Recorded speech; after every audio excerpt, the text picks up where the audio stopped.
Hurry up, play time going. Babar Azam دنیا کے معروف کرکٹر ہیں اور اس وقت پوری دنیا میں کرکٹ کے حوالے سے ان کو جانا جاتا ہے، پہچانا جاتا ہے، اور ایک آواز ہے، ایک گونج ہے بابر اعظم کی۔ اس ویڈیو میں یہ آپ دیکھ رہے ہیں کہ اس وقت یہ سری لنکا میں موجود ہیں، لنکا پریمیئر لیگ کھیلنے کے لیے، جو ایک لیگ ہے T20 کی۔ اس میں ایک صحافی ان کے پاس آتا ہے، میڈیا پرسن آتا ہے، ان سے سوال کرتا ہے۔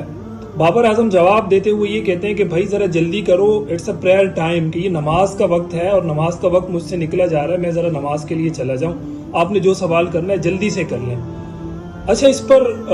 لوگ اس وقت بڑے حیران بھی ہوئے، لیکن ایک چھوٹی سی بات تھی، وائرل ہو گئی سوشل میڈیا پر، لوگوں نے اس کو بڑے عجیب انداز میں لیا۔ ظاہر ہے ہمیشہ ایسا ہوا ہے کہ جب نائٹ کلبز کی بات آئی ہے، جب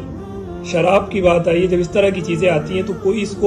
اس کے اوپر بات نہیں کرتا، لیکن دین سے متعلق، نماز سے متعلق آپ نے گزشتہ دنوں دیکھا محمد رضوان کی کئی اس طرح کی چیزیں آئیں تو ہمارے ہی دوستوں نے اس پر بڑا واویلا مچایا کہ جناب آپ کرکٹ گراؤنڈ میں نماز پڑھ رہے ہیں، آپ وہاں کرکٹ کے لیے گئے، تبلیغ کے لیے تو نہیں گئے، وغیرہ وغیرہ، اس طرح کی باتیں کی جاتی ہے۔ بابر اعظم کو بھی نشانہ بنایا گیا، لیکن میں سلام پیش کرتا ہوں اس شخص کو کہ جس نے اتنے بڑے پلیٹ فارم پر اس طرح کی بات کر کے اپنے ایک ثبوت دیا کہ یار ایک مسلمان کے لیے سب سے جو زبردست، سب سے اچھی چیز ہوتی ہے وہ نماز ہے، اسلام ہے، سب سے پہلے وہ مسلمان ہے، بعد میں اس کی جو بھی سرگرمیاں ہیں، وہ چاہے کرکٹر ہے، وہ بیوروکریٹ ہے، وہ کسی پارٹی کا کارکن ہے، رہنما ہے، کچھ بھی ہے، وہ بعد میں ہے، سب سے پہلے وہ مسلمان ہے۔ اس ویڈیو کے اوپر بڑے لوگ اس پر طنز بھی کر رہے ہیں، لیکن بہت سارے لوگ اس کو اپریشیٹ بھی کر رہے ہیں اور سراہا بھی جا رہا ہے اس کو، اور یقیناً سراہنا چاہیے۔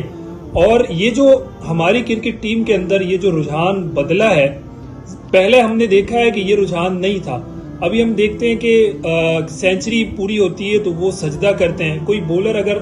5 وکٹس لیتا ہے تو وہ سجدہ کرتا ہے، اور نماز کے ٹائم میں ہم دیکھتے ہیں کہ وہ ابھی یہ ہمارے سامنے ہے کہ بابر اعظم کہہ رہا ہے کہ بھائی نماز کا وقت جا رہا ہے اور ذرا جلدی سے سوال کر لیں۔ کئی دفعہ ہمارے سامنے مناظر آئے کہ گراؤنڈ کے اندر نماز کے دوران، نماز کا وقت آتا ہے تو وہ باجماعت نماز کے لیے سب کھڑے ہو جاتے ہیں۔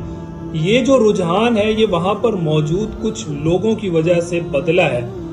اور وہ لوگ ہمارے کچھ لوگوں کو پسند نہیں ہے، لیکن اس پر الحمدللہ کہتے ہوئے ان لوگوں کو اپریشیٹ کریں اور ان کی اس طرح کی باتوں کو سن کر، دیکھ کر ان کو حوصلہ دیں کہ آپ بالکل صحیح رخ پر ہیں، بجائے اس کے کہ کوئی اور آدمی، کوئی اور شخص کھڑا ہو کر اس چیز کو منفیت کی طرف، نیگیٹیوٹی کی طرف لے جائے اور ان لوگوں کو یہ لگے کہ شاید ہم کوئی غلط کام کر رہے ہیں یا کوئی ہم شاید برا کام کر رہے ہیں، یا اس سے ہماری جو ہے نا ہم نیچے آ جائیں گے، بلکہ ان کو یہ بتانا ہے کہ یہ جو آپ کام کر رہے ہیں اس سے آپ کی ترقی ہوگی، تنزلی نہیں ہوگی، اس سے آپ اوپر جائیں گے اور اللہ تعالیٰ آپ کو مزید فتوحات دے گا انشاءاللہ۔